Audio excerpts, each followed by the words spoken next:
Alright guys, in today's video I have 3 simple tips for anyone who's struggling to quit smoking weed.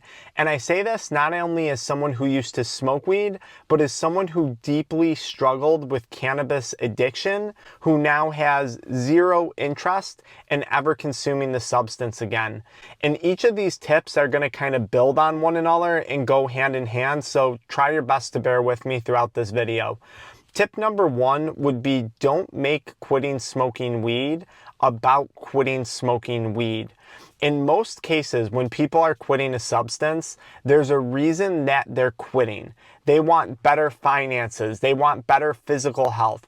They want to regain an interest in their relationships or fix broken relationships. They want to re-find an interest in their hobbies or rediscover that joy out of life regarding some specific area of it. When you quit smoking weed, that's where you want to put your focus into. The reasons that you quit. You want to focus on improving each of those things. So if it's rebuilding your business, then you want to start to put your attention back into your business. If it's leveling up in your career, then you want to start to put some attention into your career. If it's in a relationship or a marriage that's kind of falling apart, then you want to put your attention there. If it's with your kids, you want to refocus there. If it's your physical health, then you want to start eating better. You want to start getting into the gym. But the last thing you want to do is make quitting smoking weed about quitting smoking weed. And this brings me into tip number 2. One of my favorite quotes: the only cure for one obsession is another obsession. And some people, when they're addicted to weed, it's an obsession. That was the case for me. I was obsessed with the different strains. I was obsessed with the different terpenes. I was obsessed with the different smells, the different methods of delivery, right? I had a PAX vaporizer. I had a one-hitter. I had vape carts. I had a volcano vaporizer at one point. I was obsessed with everything weed. And sometimes when people quit, they become absolutely obsessed with the quitting process. So they're in and out of all different types of recovery groups: Marijuana Anonymous, Narcotics Anonymous, Alcoholics Anonymous, even for weed, which is fine. There's absolutely nothing wrong with that. But the person's life begins to revolve around this idea of recovery and sobriety, and then it's this never-ending process that they have to go through. And this absolutely isn't true. In fact, the sooner you stop obsessing over quitting weed and you start to remove yourself from environments that are constantly focused on weed, and that could include removing yourself from my YouTube channel if you've been here for a long time and you've quit, then you're going to start to move on from that addiction. Some people go from an obsession while smoking weed to an obsession over weed and the fact that they quit. And I don't know that quitting and then obsessing over the substance, even after stopping, is any healthier or than just continuing to smoke. If I'm going to be fully honest with you, like, is that person any happier? Is that person any more driven? Is that person any more focused? Or are they just miserable and constantly feeling deprived because they can't smoke weed, because they have an addiction, they have a disease, and now they have to, deprive themselves of this substance that they were once obsessed with? So what I wound up doing is full disclosure, is eventually I got into the production of media content. I got into originally filming videos for my chiropractic offices. Then I started filming videos about CBD. Then I became a certified addiction recovery coach who specializes in nicotine, THC, energy drinks, and adult media content, substances I struggled with. If you want more information, check out the pinned comment or the video description. And after that, I kind of became obsessed with my YouTube channel, with my TikTok. Now people are going to say, well, Dr. Frank, that's ridiculous. Aren't you obsessed with recovery? Aren't you obsessed with weed? No, not at all. I have zero interest in this stuff outside of my business. I have a lot of interest in the people that I interact with in here. I have a lot of fun helping people on here. I have a great time making an income from doing this. It's given me a level of freedom that I didn't expect to get this soon in life. But outside of this space, weed is not a thought. People don't know that recovery exists in my life. It's not a thing. But the obsession for me was the production of media content, learning about YouTube, learning about TikTok, learning about sound quality, learning about video quality. I don't know what your obsession is going to be. It might be an instrument. It might be a sport. It might be a career move. It might be your role within your family, or a role within a relationship, or a role that you have in the community that you become obsessed with. It might be a hobby, okay? It might be target shooting. That's something that I enjoy doing. I don't know what it's going to be for you, okay? But if I didn't develop a new obsession, I think quitting would have been really hard, because my brain works at 1,000 miles per hour. And this is going to bring me into my third point.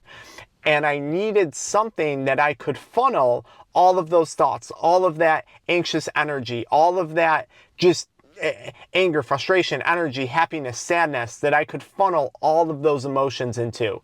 And media production for me was a great thing because it's 24/7 access. Like, there's no limitation to when and where I can film. There's no limitation, as long as I have a computer or a phone, to editing my content and putting my content out there.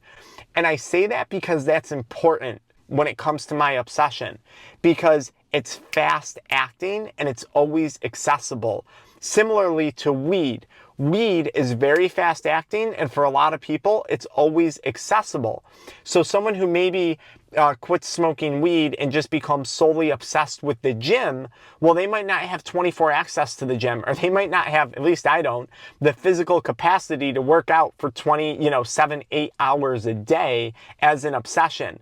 Whereas media production for me is something I can do 7, 8, 10 hours a day and thoroughly enjoy it. It's fast acting and it's always accessible. And when you're thinking about what a new obsession is, realize you're not going to discover it right away when you first quit. It's the space that you're giving yourself by not smoking that's going to allow your brain to gravitate and discover a new obsession. But if you keep folding and you keep relapsing and you don't give it time and you don't have the patience, then you're never going to give yourself the opportunity to discover that new obsession. And this brings me into point number 3. A lot of people smoke weed, myself included, and wind up getting addicted because they are obsessed with trying to relax, trying to quiet down the thoughts, quiet down their mind. And trust me, I have good thoughts, I have bad thoughts. I come from a lot of drama in my family background in my past life, and I come from some really, really good things as too in my family background in my past life. I got a nice mixture of stuff, okay? And I would smoke at night, and I'd be obsessed with getting at home to smoke at night to unwind. And eventually what I learned through other coaching that I've been through, someone said to me, what is your obsession with wanting to relax? 2, why are you living a life that you're so dissatisfied with, that you constantly feel the need to escape from, that you constantly feel the need to get away from, that's constantly stressing you out? And there was 2 parts, and this is point number 3 to this person's commentary. It was, Frank, when do you operate best? And the answer was, I operate best when I'm busy. I operate best when I'm on the go. I operate best when I got things going on. And that could be from 6 a.m. till 11 p.m. at night. That's when I'm in the best mood. That's when I'm most functional. That's when I feel the most accomplished about my day and about myself. So they said, why are you trying to shut yourself down? Wouldn't you be better off just embracing that kind of 24/7 energy that you have and that 24/7 mind racing instead of trying to turn it off all the time?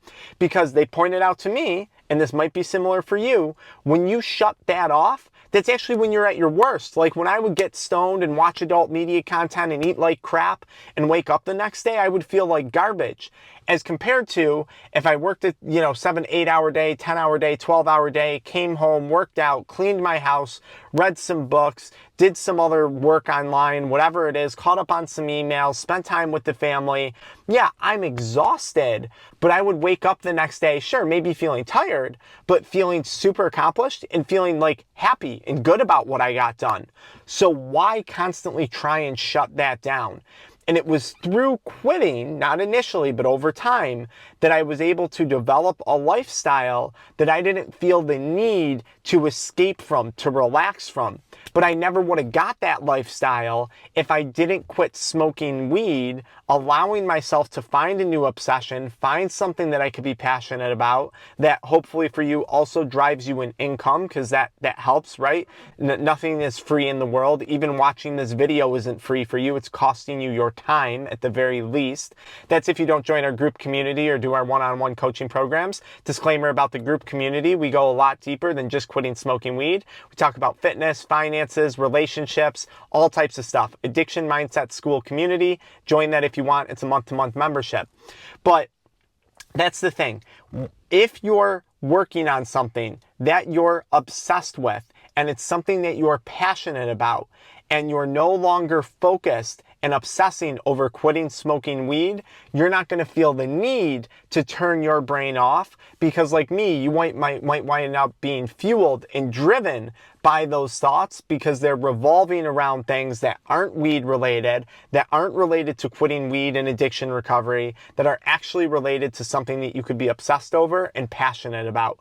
And that's exactly what we help people accomplish within our group coaching programs or our one-on-one coaching programs. Now, if coaching, addiction recovery coaching, doesn't appeal to you and you don't want to reach out at the number below or check to the pinned comment, be sure to either follow me into the next video or download our 100-page ebook on how to quit nicotine and how to quit smoking weed. It's totally free. Until next time.